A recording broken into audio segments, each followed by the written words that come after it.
নিশ্চয়তা দিয়ে গেছে। এখন দেখেন, আমরা দিনভর কর্ম আদি করি,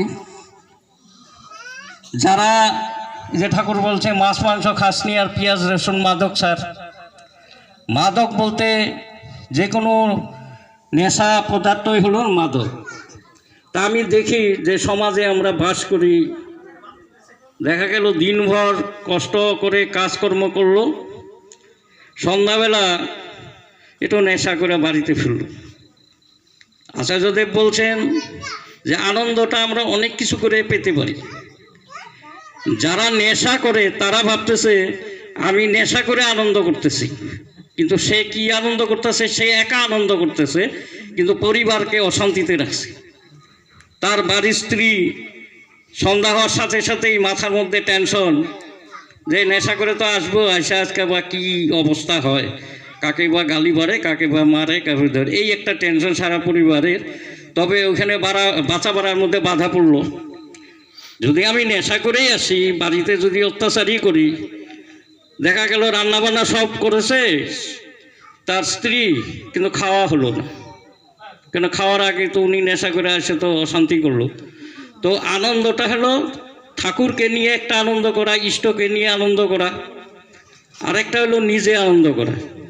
তো যারা যারা দীক্ষা নিয়েছেন আর যারা যারা নেনও নাই, তো এখানে একটা কথা থাকে যে আমি তো আগে দীক্ষা নিয়েছি, আবার পুনরায় কেন দীক্ষা নিতে হবে?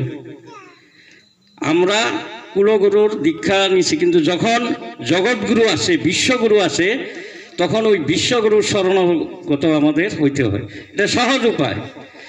এখন দেখেন, দিনের বেলা কি লাইট জ্বালাইতে হয় নাকি?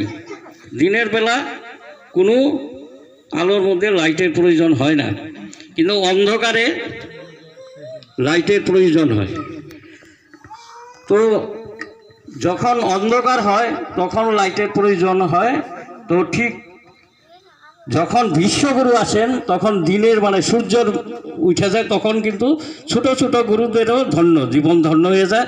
যারা ছোট ছোট গুরুর থেকেও দীক্ষা নিয়েছিল, তারা যদি ভাবে যে আমি তো কুলগুরুর দীক্ষা নিয়েছি, তো কি ওই গুরু ছাড়া কিন্তু ওই গুরু ধরবো, এটা কি গুরু ত্যাগ হয় নাকি? কোনো দিনও গুরু ত্যাগ হয় না, বরঞ্চ সেই গুরুর আরও প্রশংসা হয়। যেরকম সহজ কথায় আমি বললি, এলপি স্কুলেও আমরা পড়াশোনা করি, ওইখানেও আমাদের একজন শিক্ষাগুরু ছিল।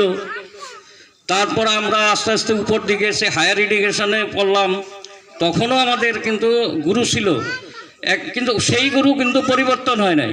আমাদের একজন ছেলে যদি বড় কোনো অফিসার, ইঞ্জিনিয়ার, ডক্টর ইত্যাদি ইত্যাদি হয়, এই এলপি স্কুল যে শিক্ষাগুরু আমাদের পড়াইছিল তাদেরও কিন্তু জীবন মানে ধন্য হয়, তাদের কিন্তু গৌরব হয় যে আমি পড়ানো ছাত্র আজকে ডিসি হয়ে গেছে, ম্যাজিস্ট্রেট হয়ে গেছে, ডক্টর হয়ে গেছে। তো ঠিকই ওরকমই আপনার একটা উদাহরণ আমি দিয়ে দিই এখানে। স্বামী বিবেকানন্দ অনেকেই পড়ছেন, অনেকে স্বামী বিবেকানন্দর বিষয়ে জানেন। উনি কিন্তু রামকৃষ্ণ পরমহংসদেবেরই ভক্ত বলে আমরা জানি, কিন্তু উনি রামকৃষ্ণ পরমহংসদেবকে পাইছিল 36 বার দীক্ষা নেওয়ার পরে। 35 বার দীক্ষা উনি কিন্তু নিয়েছে আগে, তারপরে রামকৃষ্ণদেবকে পেয়েছে। তো আমরাও ঠিক জগৎগুরু, যেরকম আমরা যুগে যুগে মহাপুরুষ আসছিলেন, এই যুগেও মহাপুরুষ আসছেন, পুরুষোত্তম আসছেন, কিন্তু আমরা চিনতে পারি না ওনাকে। প্রথমেই আমরা কিন্তু মাইনাও নিতে চাই না, কিন্তু যদি আমরা ওনার শরণাগত হই, দীক্ষা নিই, আর ঠিক উনি বলা কথাগুলো যদি আমরা ঠিক ঠিক করি, তবে আমাদের জীবনের জন্য কোনো আর টেনশন নিতে লাগবে না, আমার বাচ্চা কাচ্চার জন্য কোনো চিন্তা করতে হবে না, অটোমেটিক তারা মানে ভালো হয়ে যাবে। যে বাড়িতে 2 বেলা প্রার্থনা হয়, নামধ্যান হয়, সেখানে কি হয়? দেবতার আবির্ভাব হয়, আর সেখানে ট্রেনিং হয় একটা। যেরকম ঠাকুর বলছেন প্রার্থনার পরে যারা যারা ছোট বাচ্চা কাচ্চা আছে তাদের নিয়ে প্রার্থনা করে বড়দের প্রণাম করতে হয়। তো এখন আমি যদি প্রার্থনা করে উঠে আমার যে জ্যেষ্ঠজন আছে তাদেরকে যদি প্রণাম করি, তো আমার বাচ্চাও আমাকে প্রণাম করবে, তার মাকে প্রণাম করবে, বা আমার যদি নাতি আছে নাতকর আছে, ওরাও ওর মা বাবাকে প্রণাম করবে, আমাকে প্রণাম করবে, জ্যেষ্ঠতা। এই যে ট্রেনিং, ঠাকুর বলছে হাতে ধরে যা শিখাবি তাই শিখবে, সেই হবে মোক্ষম ছেলে। তা আমরা তো বাচ্চাদের কিছু শিখাই না, কিন্তু দোষ দেই।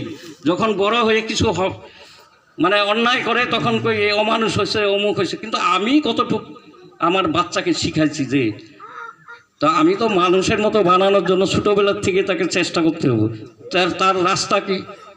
ঠাকুর বলছে যে আমরা যে গুরু ধরি, গুরু কীরকম হতে লাগে? হাতে ধরে চলার কায়দা যে শিখিয়ে দিবে সেই হলো গুরু। আমরা কিভাবে চলতে লাগবো, আমাদের মানুষের কর্ম কি, আমাদের আচার এবং ব্যবহার কিভাবে ঠাকুরের বলার মাধ্যম দিয়ে ফুটিয়ে উঠাইতে লাগবো, তখন আমার যারা কনিষ্ঠরা থাকবে তারাও দেখবে, তারাও শিখবে।